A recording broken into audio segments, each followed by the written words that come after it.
विश्व का इतना बड़ा आयोजन हर रोज लाखों श्रद्धालुओं के स्वागत और सेवा की तैयारी लगातार 45 दिनों तक चलने वाला महायज्ञ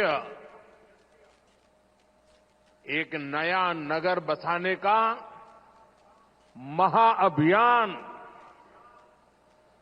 प्रयागराज की इस धरती पर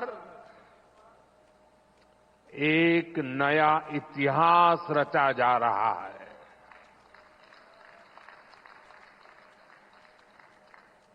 अगले साल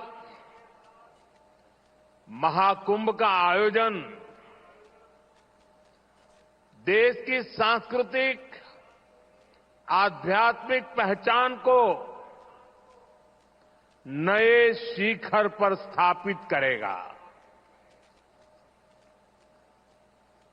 और मैं तो बड़े विश्वास के साथ कहता हूं, बड़ी श्रद्धा के साथ कहता हूं, अगर मुझे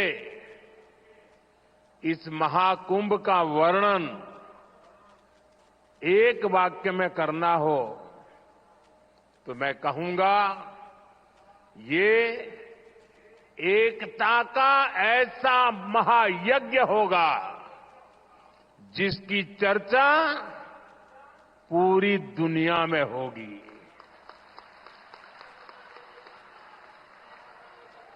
मैं इस आयोजन की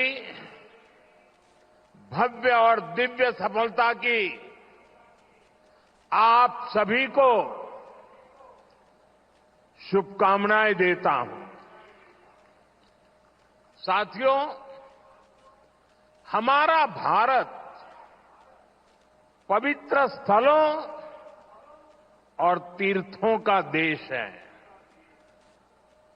ये गंगा, यमुना, सरस्वती, कावेरी, नर्मदा जैसी अनगिनत पवित्र नदियों का देश है। इन नदियों के प्रवाह की जो पवित्रता है, इन अनेकानेक तीर्थों का जो महत्व है, जो महात्म्य है, उनका संगम, उनका समुच्चय, उनका योग, उनका संयोग, उनका प्रभाव, उनका प्रताप, ये प्रयाग है।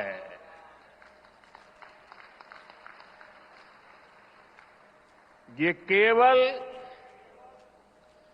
3 पवित्र नदियों का ही संगम नहीं है।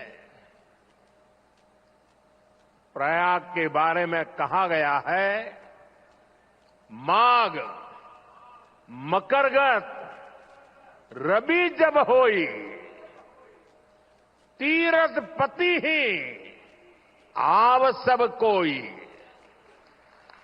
अर्थात जब सूर्य मकर में प्रवेश करते हैं, सभी दैवीय शक्तियां, सभी तीर्थ, सभी ऋषि, महर्षि, मनीषी प्रयाग में आ जाते हैं। ये वो स्थान है जिसके प्रभाव के बिना पुराण पूरे नहीं होते। प्रयागराज वो स्थान है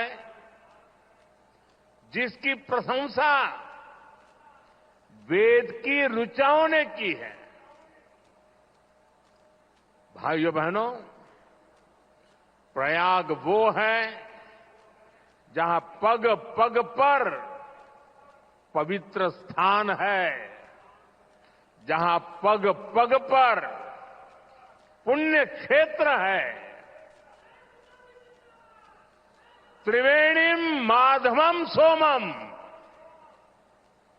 भरद्वाजम च वासुकिम वंदे अक्षयवटम शेषम प्रयागम तीर्थनायकम। अर्थात त्रिवेणी का त्रिकाल प्रभाव, वेणी माधम की महिमा, सोमेश्वर के आशीर्वाद, ऋषि भारद्वाज की तपोभूमि, नागराज वासुकी का विशेष स्थान, अक्षय वट की अमरता और शेष की अशेष कृपा, ये है हमारा तीर्थराज प्रयाग।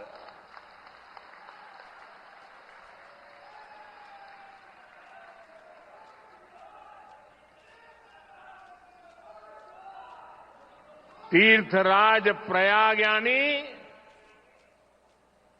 चारी पदारथ भरा भंडारू, पुण्य प्रदेश देश अति चारू। अर्थात जहां धर्म, अर्थ, काम, मोक्ष चारों पदार्थ सुलभ है, वो प्रयाग है। प्रयागराज केवल एक भौगोलिक भूखंड नहीं है, ये एक आध्यात्मिक अनुभव क्षेत्र है। ये प्रयाग और प्रयाग के लोगों का ही आशीर्वाद है कि मुझे इस धरती पर बार बार आने का सौभाग्य मिलता है।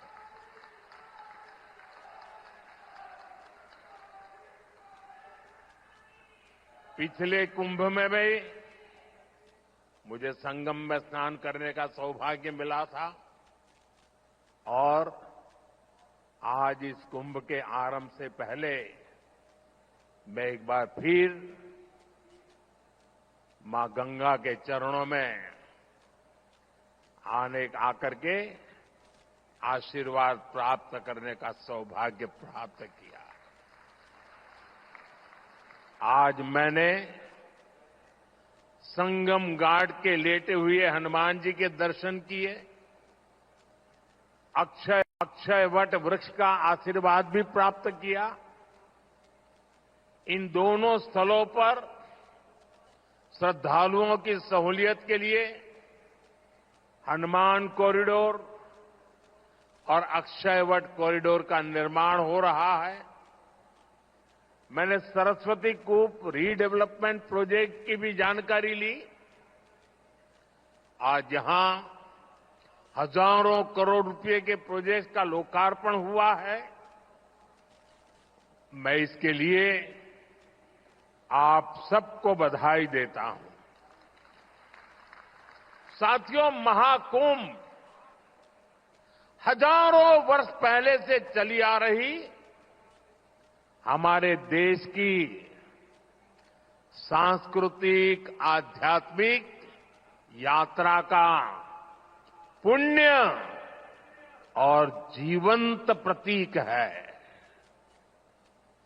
एक ऐसा आयोजन जहां हर बार धर्म, ज्ञान, भक्ति और कला का दिव्य समागम होता है। हमारे यहां कहा गया है, दश तीर्थ सहस्त्राणि तीस्र कोट्यस्तथा अपराहा सम आगच्छन्ति माध्यातु प्रयागे भरतर्षभ। अर्थात संगम में स्नान से करोड़ों तीर्थ के बराबर पुण्य मिल जाता है। जो व्यक्ति प्रयाग में स्नान करता है वो हर पाप से मुक्त हो जाता है।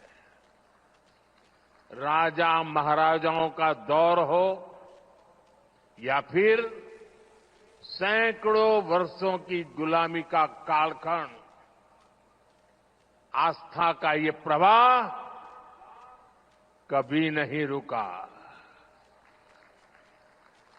इसकी एक बड़ी वजह यह रही है कि कुंभ का कारक कोई बाह्य शक्ति नहीं है। किसी बाहरी व्यवस्था के बजाय कुंभ मनुष्य के अंतर मन की चेतना का नाम है। ये चेतना स्वतः जागृत होती है। यही चेतना भारत के कोने कोने से लोगों को संगम के तट तक खींच लाती है। गांव, कस्बों, शहरों से लोग प्रयागराज की ओर निकल पड़ते हैं। सामूहिकता की ऐसी शक्ति, ऐसा समागम शायद ही कहीं और देखने को मिले। यहां आकर संत महंत, ऋषि मुनि, ज्ञानी विद्वान, सामान्य मानवी सब एक हो जाते हैं। सब एक साथ त्रिवेणी में डुबकी लगाते हैं। यहां जातियों का भेद खत्म हो जाता है, संप्रदायों का टकराव मिट जाता है। करोड़ों लोग एक थे, एक विचार से जुड़ जाते हैं। इस बार भी महाकुंभ के दौरान यहां अलग अलग राज्यों से करोड़ों लोग जुटेंगे। उनकी भाषा अलग होगी, जातियां अलग होगी, मान्यताएं अलग होगी, लेकिन संगम नगरी में आकर वो सब एक हो जाएंगे। और इसलिए मैं फिर एक बार कहता हूं, ये महाकुंभ एकता का महायज्ञ है, जिसमें हर तरह के भेदभाव की आहुति दी जाती है। यहां संगम में डुबकी लगाने वाला हर भारतीय एक भारत श्रेष्ठ भारत की अद्भुत तस्वीर प्रस्तुत करता है। साथियों, महाकुंभ की परंपरा का सबसे अहम पहलू ये है कि इस दौरान देश को दिशा मिलती है। कुंभ के दौरान संतों के वाद में, संवाद में, शास्त्रार्थ में, शास्त्रार्थ के अंदर देश के सामने मौजूद अहम विषयों पर, देश के सामने मौजूद चुनौतियों पर व्यापक चर्चा होती है। और फिर संत जन मिलकर राष्ट्र के विचारों को एक नई ऊर्जा देते थे, नई राह भी दिखाते थे। संत महात्माओं ने देश से जुड़े कई महत्वपूर्ण निर्णय कुंभ जैसे आयोजन स्थल पर ही लिए हैं। जब संचार के आधुनिक माध्यम नहीं थे, तब कुंभ जैसे आयोजनों ने बड़े सामाजिक परिवर्तनों का आधार तैयार किया था। कुंभ में संत और ज्ञानी लोग मिलकर समाज के सुख दुख की चर्चा करते थे, वर्तमान और भविष्य को लेकर चिंतन करते थे। आज भी कुंभ जैसे बड़े आयोजनों का महात्म्य वैसा ही है। ऐसे आयोजनों से देश के कोने कोने में समाज में सकारात्मक संदेश जाता है। राष्ट्र चिंतन की ये धारा निरंतर प्रवाहित होती है।